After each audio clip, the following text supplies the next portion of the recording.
Sana tinawag mo ako, no? Hindi na nga po kayo nakapunta. At di ka kasi nag-chat. Kailang sabi na po ako nun. Sorry na. Sorry na. Naghintay po ako dun. Kala ko po pupunta kayo. Promise, di ka nagalit. Ha? Parang nagpupuntang hininga ka, parang mayroon pa. Hindi ka na magalit sa akin.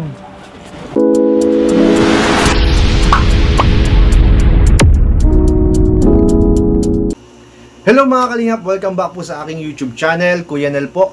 Siyempre, ngayong araw pong ito guys, ay itatopic po natin guys itong part 36 po ng EDC. Ayan, kung saan may mga nangyari po na first time po dito po sa Tambalang EDC guys. So, siyempre kung bago pa lang po pala kayo guys sa sa aking YouTube channel, ay huwag niyo po kalimutan mag-subscribe, like and share po ng ating mga video, and pa-click na rin po yung notification bell button para lagi po kayong updated sa aking mga uploads. At bago po pala tayo guys magpatuloy, ay syempre gusto ko pong i-promote at pa-support po ng channel po ng buong Team Kalingap. Syempre po sa pangunguna po yan ni Kuya Val Santos Matubang, ni Ate Edna, ni Kalingap Rob, nila Jack, K-Boys, Kalingap Partners, and Kalingap Raptors. Ayan, thank you so much po sa pag-support at patuloy po natin suportahan ang adhikain po ng Team Kalingap. Ayan, so huwag na natin patagalin guys at panoorin po natin yung mga highlights nitong part 36. Ayan. Sorry. Sorry, di ako nakatid ditong nakaraan. Alam ko nagtampo ka. Hindi man po. Nagtampo ka nun. Naramdaman ko. Medyo lang naman po. Sorry na.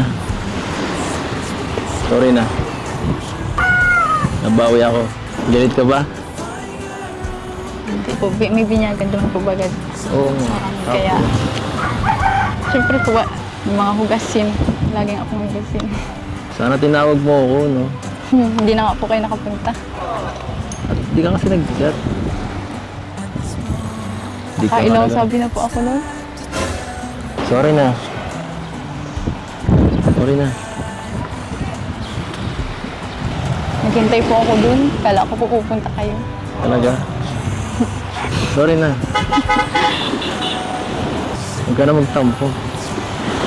Ayos lang po yan. Tapos naman na po. Buti nga yun. Nakita na rin naman na po tayo. Alam ko naman po na may schedule po kayo kay Kuya Rob po minsan. May mga din po kayo pinagkakaabalahan. Pero mas importante po yun. Importante ka rin naman eh. Gusto ko nga sanang magpa-excuse eh. Kaso nahiya ako. Nahiya ako magpa-excuse. Ayos lang po yun. Okay lang naman kasi kahit anong oras ka naman lumabas. Naghihintay naman ako. Buti nga, nakita ka naman namin agad. Saka, hindi lang naman yun ang kaya kong hintayin eh. Lang yan. Papahintay ka pa ba? Eh po, kamusta naman po kayo? Ayan. Itong mga nakarang linggo. Medyo nag-overthink ako eh. Overthink? Oo nga. Diba? Kasi, yun nga, kagaya anong sinabi ko kanina, dahil di ka nagparamdam masyado, napaisip ako. Nagpamiss lang po ako. Grabe ka ah. Joke lang. Joke lang po. Di magandang biro iyan, ang pamis mong yan. Pero effective na miss kita. Huwag mo na naulitin ha. Huwag mo na ulitin. Kung gusto ko po. Kung gusto mo, siya nga pala. Sinusimula na yung bahay niyo. Congrats! Kaya nga po. Thank you po. Kila Kuya Rob. Congrats!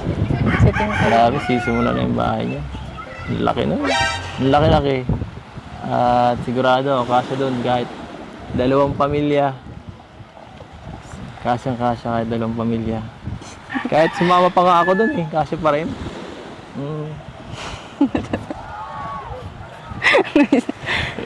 Namiss niyo po ata yung kamay ko. Ah. Oh. Miss na miss.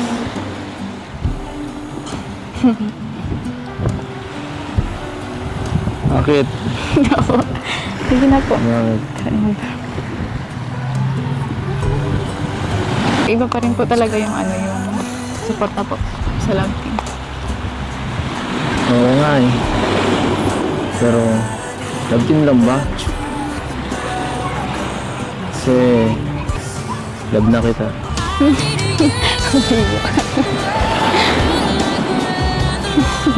Totoo po kasi. Hindi nga. Ito lang. Love team lang. Pero sa akin, hindi eh. Sorry ulit ha. Hindi lang po yan. Okay lang. Tagal na po yan. Tagal na. Tagal na. So, ano ka nga? Tatampo ka. Konti lang. Promise, di ka nagalit. Ha? Parang nagpupuntang hininga ka, parang mayroon pa. Hindi ka na magalit sa akin. Sorry na ulit. Hindi na. Ano hindi? Iba yung ginagalaw mo eh. Pero maintindihan ko pa rin naman. Kasi kasalanan ko pa rin naman kung bakit ka nagkakaganyan. Sana mamaya, okay na tayo. Sana i-check mo ako. Nakauwi na ako. Oh, bakit? Ay, Sige. ayoko nang galit ka sa akin eh. Ayoko nang ganun. Hindi na ako galit. Nangalipot ako. Upo po muna. Opo. Okay lang. Okay lang nakatayo. Thank you sa pagsundo. Sa ano. Wala naman yun. Maliit na bagay lang yun. Bumabawi lang ata kayo. Bumabawi talaga ako. Hindi pa yan. Sige na po. At ano, magabi na. Magabi na po kayo.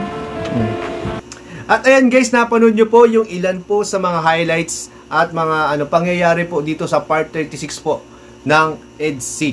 Ayan guys, at nakakagulat po talaga itong nangyaring ito dahil parang first time lang po ito nangyari na si Viancy po ay nalaman po natin na nagtatampo po kay Kalingap Edu. Ayan guys. Pero although kahit nagtatampo po siya kay Kalingap Edu, ay makikita nyo naman sa mukha po ni Viancy na parang smiling pa rin siya, parang kinikilig pa rin. Sabi nga po ni Viancy, ano lang naman daw, konti lang naman daw. Pero base po sa sa pinag-usapan po nila guys, nagtampo daw si Viancy dito dahil hindi raw po nakarating si Kalingap Edu doon sa binyag po ng kapatid niya. Kung saan inaasahan pala daw ni Viancy na makakarating po si Kalingap Edu diyan. So, syempre sa part naman po ni Viancy, mag-expect talaga siya kasi syempre madalas naman pumupunta si Edu dun sa sa kanila kapag kahit wala namang okasyon. So syempre may okasyon, so nag-expect siya darating. So ayun nga, syempre siya din yung siya yung parang abala po din diyan, katulong po nung nanay at nung tatay kasi siya po yung panganay. So ayun, medyo na-disappoint lang siguro ng konti si umasa siguro si Viancy na darating si Kalingap Edu. So, nung time naman po kasing yan, ay nasa po kami, magkakasama po kami ni Kalingap Edu na nagmi-mission po, kasama po kami ni Kalingap Rab. So, sabi nga po ni Kalingap Edu ay gusto niya sanang magpaalam muna kay Kalingap Rab. Kaya lang nahiya daw siya. Alam niyo guys, ang pakakilala ko po kay Kalingap Edu talaga ay napaka-solid po niyan sa Kalingap guys. Ang puso niya talaga nasa paglingap, nasa Kalingap. Na kay Kuya Val, na kay Kalingap Rab. Ay, kung ano sabihin po nila, andyan lang lagi si Kalingap Edu. Nakasuporta po sa amin, sa Team Kalingap. So, syempre, nahiya po siya kay Kalingap Rab. Kasi syempre, schedule niya kay Rab. Diba? So, kaya hindi na siya nakarating guys. At ayan nga guys, sobra po yung pagka-sincere po ng pag-sorry po ni Kalingap Edu. Pero alam ko kahit wala po itong vlog na to, ay for sure naghingi po siyang sorry po kay Viancy. Siguro nagkausap na sila sa chat or sa text, sa chat. Siguro nag-video call sila. At kung mapapansin niyo po pala guys dito po sa sa part 36 tuwing po nag-uusap po silang dalawa, kahit na po nagtatampo po si Beyonce, ay kapag ka napapatitig po siya sa mukha po ni Kalingap Edu, ay para bang kinikilig po siya, napapangiti po siya, napapatalikod po siya. Kumbaga parang siya natataranta pa rin siya. Kumbaga yung tampo po niya napapalitan po ng kilig. Siyempre mapapansin niyo po yan dyan kung kayo po ay nanonood at mga supporters po talaga ng EDC Love Team, guys. So yun lamang guys sa vlog pong ito, at maraming salamat po syempre sa lahat po na sumusuporta po sa ating YouTube channel. Syempre sa mga sumusuporta po sa lahat ng mga Love Team, Sarara, Lomel, EDC, Jomcar, Danjoy, lahat po kung may nakalimutan pa man ako. Thank you so much po sa lahat ng pagsuporta, and i-marathon po natin lahat po ng upload po ni Kalingap Rob. Salamat pong lahat. Thank you so much po sa inyong lahat. Ayan, at hanggang dito lamang po sa vlog pong ito, and magpapaalam na rin po ako. Thank you so much po, and Jesus loves you. Bye bye po!